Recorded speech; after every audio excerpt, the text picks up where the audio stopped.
Det må komme. Innovationstech. Hvor mange af jer har hørt om innovationstech? Det kommer altså ikke ud med et produkt eller en service, som man som virksomhed skal tage ud. Vi kommer ud for at høre efter, hvad det er for en udfordring virksomheder har, og høre rigtig godt efter. Og også høre efter den prioritering, som virksomhederne har. Og så kommer vi forslag til, hvordan kan vi finde nogen i Danmark, som kan hjælpe.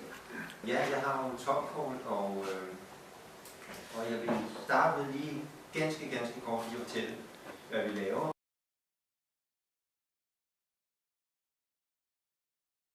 InnoBooster, som er den nye innovationsfonds tilbud til virksomheder, er et udviklingsforløb.